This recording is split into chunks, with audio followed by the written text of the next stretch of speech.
today is actually February 1st, right? And I don't know where the time has gone. I personally blinked and I thought it was last year. So we've already counted through 1 month of the year. And today there are 333 days left in the year. So the question is, what are you going to do with them? What are you going to do with the remaining 333? Because if you're like me and most other people around the world, what you said you were going to do January 1st, it may not be working out so well for you. And if it is, congratulations. You are in that slim 1% of people who are still holding on to their resolutions. But what I want to talk about is what can we come up with? It's not just a resolution, something fleeting, but what is it that we need to be doing long term? How can we get somewhere?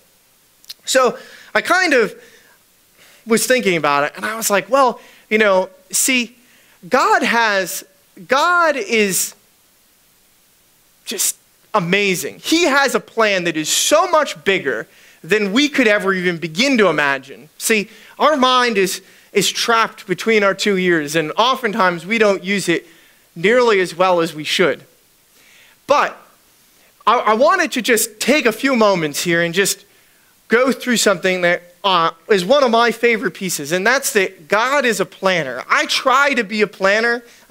If you know me, you can ask my wife. I try to plan things out to the best of my ability.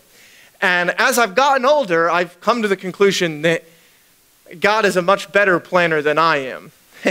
That his plan is much better than whatever I could make up. So I was like, well, you know, how do I want to talk about being a planner? You know, God is a planner. God's a great person. I was like, all right, I know where it is. And so if you, probably one of the most read parts of the Bible ever is this part, Genesis 1. And it says, in the beginning, God created the heavens and the earth. And most people just skim over this. It's like, all right, whatever. I'm going to start reading the Bible. You open it up.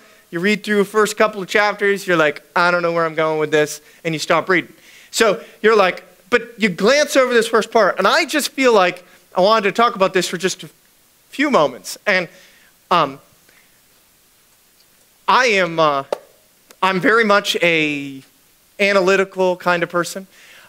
So I like to try to make things not so analytical. One of my things in my work is I try to make technical things non-technical for people to kind of grasp and understand. And one of the things that kind of blows my mind is how great God is, how big God really is. So if you've seen this analogy, just humor me. Maybe some of you have not seen this.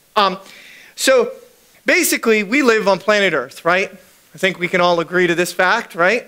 So planet Earth is actually a pretty big place. And it's sort of hard to grasp your mind around really how big planet Earth really is. And it is actually 12,750,000 meters, okay, kilometers wide. So, but that's like, I don't know, I can't relate to anything. So we're going to just scale it down 109 million times so that our Earth is the size of this tennis ball. You can grasp this, right? This is Earth, right? So most people would say, okay, so this is the Earth and I would be the sun, right? People have this kind of concept like, well, the sun is far away from the Earth. So if I actually held this, right, hold this in my hand, do you know where the sun really is? It's at Chick-fil-A at Canton Crossing. It really is. So now you got this concept in your mind, right? The sun, I'm here, this is the Earth, I'm holding here, and I'm probably right now, I'm about the distance the moon is, okay, just so you can kind of grasp things. I'm much bigger than the moon. The moon would be much smaller. In this case, I should have brought a marble. The moon is about the size of a marble in this example. So I'm here, and the sun is about, I think oh yeah, there we go. 7.3 meters high, so about the size of a Chick-fil-A, far down there. And you kind of beginning to grasp the concept that where we're going here. Now, when you can debate this, it's been in and out of science. Some people say the furthest planet out is Pluto. Some people say, well, Pluto's not really a planet. just humor me here. Let's just say Pluto is our furthest planet out, right? So we say, if you remember back to your science classes, Pluto and Earth and all the planets all revolve around the sun. That's how they orbit. So when we put that on our map that we're building, remember this is Earth, the sun is where it can't crossing, right? So now this map here shows you the radius or the orbit of Pluto. So that goes all the way out to like Ellicott City. So here's our fake sun in my fictional example, and here I am, I'm still holding Earth. But that's how big the orbit of Pluto is in comparison to my Earth in our example. Now here's the part that's crazy. So the closest star to us is the sun, right? The next closest one is very, very far away. If you take the United States, and I'm still, the sun is still sitting here in Canton Crossing, I'm still holding the Earth, you have to go back and forth across the United States 54 times before you reach the next closest sun, or the next closest star in my example. But if we go back, Genesis 1, he said in very simple frame, he said, in the beginning, God created the heavens and the earth. Our God was a planner on the nth degree. He built this entire thing, plus so much more. I mean, I've seen lectures and people talk about this where you could go on for hours and days. I mean, there's whole classes on just how great the universe is. But our God, he made our universe, our world, everything we could comprehend with just a few spoken words. On the flip side, when you look down, you look elsewhere in the Bible, it says in Luke chapter 12, verse 7, it says, indeed, the very hairs on your head are all numbered. Do not fear. You are more valuable than many sparrows. In my life, I have not always been the best at listening to God's plan. Like I said earlier, I like to have my own plan. In September 2004, I had an opportunity where I was put at a challenge. I was at a spot in my life where God was telling me to get on a plane and come to Baltimore. And I was supposed to get on this plane, and I was going to go see this girl that I hadn't ever met. I met her online, and I was supposed to get on a plane and fly to see her, and I was going to spend, the next 3 days with her. And this was a conundrum that I had, kind of a big, scary step, one of these things you got to do. And so I followed the Lord's leading, got on the plane. Well, fast forward through time, this girl became my wife, we're married. The point being, I moved to Maryland because God led me here. I knew nothing about Maryland when I lived in Massachusetts. But this is where God wanted me to be. And I had to take some steps to get there.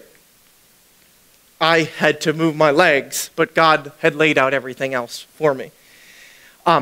Another situation that had occurred in my life was in 2012, in May of 2012, I was placed in another situation where God said to me, I've given you a job working for someone, and you're doing okay at it. They like you, you've got things under control. But I would like you to leave your job. I'd like you to leave your job that has health insurance, that has your 401k, that has a steady paycheck, and I'd like you to quit and go do your hobby full time. What, God? What did you just say? You mean, well, I'm willing to do whatever you want, like I'll preach, I'll run the sound. No, you're ready. I want you to quit your job. So what am I going to do? Oh, you're going to run this company. But there's no one at this company. It doesn't really make a lot of money. Like, how am I going to support my family? Don't worry, I'll take care of it. Don't worry, I'll take care of it. So I did it. Well, I'm still alive, so apparently that must have worked out to be a successful story. Well, I would call it a success. The Lord definitely had a plan much bigger than mine. I never saw the company turning out to be the way it is. But had I not taken those steps, had I not gone the way God wanted me to go, I don't know where I would be today. Probably very unhappy. But I look at it, where would my clients be? Where would my employees be today if I hadn't taken those steps? Where would God have, I wouldn't be walking in God's footsteps. About 10 years ago, a young man had a vision and a direction and a passion placed on him by the Lord. And his passion was that he wanted to see Baltimore changed. He wanted to see the Lord grow in Baltimore. And the comment was, well, there are so many other churches. Why do we need another one? Why do we need one more church? What difference will you make? But Pastor Chris and Pastor Lori had a passion and a heart that they wanted to see things changed here in Baltimore. And all of us wouldn't be here today. And there's many people that are connected to us who wouldn't be where they are today if it wasn't for their passion and their desire. God speaks to us in all different places. But what I am getting at today is that God is speaking to all of us, including me and including you. See, God is so much bigger than we could ever begin to imagine. Do you really believe that God, the creator of a universe so big, so expansive, that we as humans can't even begin to comprehend how big this is? A God who has the passion and the desire and loves you more than you could ever begin to imagine. Before you were even thought about, he knew from the beginning to the end where you were going to go, what you were going to do, and how you are here to change the world. See, God has a plan. We just have to listen to it. See, one of the great stories in the Bible, and you gotta, you look back and it's in Matthew, and these disciples, they were put on the boat, and Jesus said, all right, I'm going to stay up here, and I'm going to do some praying. You get on this boat. All right, so they get on the boat, and they go out there. These were all fishermen. They're like, whatever, boat. I can handle anything that comes up. So they get out there, of course, you know what happens.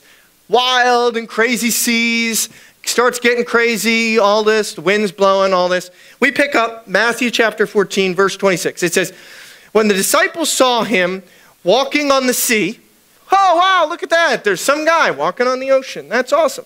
Of course, they were terrified and said, it's a ghost. Because, of course, that's what I would think. And they cried out in fear. But immediately Jesus spoke to them, saying, take courage, it is I, do not be afraid. Oh, it's okay. It's our buddy Jesus, just walking on the water. So, and of course, Peter, he's like, all right, I got this. Watch this. He says, hey, I got it. Peter says to him, Lord, if it's you, command me to come out and walk on the water. Hey, let's see. I want to see this miracle happen. So he said, come. And Peter came out of the boat and walked on the water and came toward Jesus. Not seeing the wind, but seeing the wind, he became frightened and began to sink. He cried out, Lord, save me. Immediately Jesus stretched out his hand and took a hold of him and said to him, you of little faith, why did you doubt? When they got into the boat, the wind stopped, and those who were in the boat whispered to him, saying, you are certainly God's son. But that's where these tools that we talked about are really going to come into play. First and foremost, we gotta have the belief and the faith that God has this under control for us. Second, we have to be focused on what this new pursuit is going to be. And then third, who's in the boat with us? Who's willing to take this step? Who's willing to say, you know what, Nick, I believe in you when you go out and step out of that boat? Who's got your back? Who are those friends that are going to say to you and encourage you along the way? See, it might be go back to school. It might be to quit your job. It might be to get a new job. It might be, here's a tough one, it might just be saying no to something. I don't know, some of you might be like, well, no, that's easy. That's so simple. I could say no. But there's somebody in this room today that no in their situation is the most difficult thing to say. It doesn't matter what it is. What I'm saying is that we have to focus in on what it is that God wants from us. We need to band together as a body of believers, as a church, as a group of people to understand that God has a plan and we want to be a part of it. So my comment as we close today, I just want us to think and focus in on what is it that God wants us to do? What is it that God wants you to do? I know as I'm talking that there is some of you in this room that the Lord has moved and is saying, tapping you. There's that little voice inside that's saying, yes. You know that thing that's rattling around in your brain? That's from me. That's what I want you to do. That's what I want you to get up off of your chair. I want you to leave here and I want you to feel that energy and that passion. It's not just what you want to do, it's what I want you to do. We are part of a giant plan. We have the tools. We know what we need to do. Now, let's make that effort. As you guys leave today, I want to encourage you just to focus today and focus this week on what that amazing and incredible plan looks like.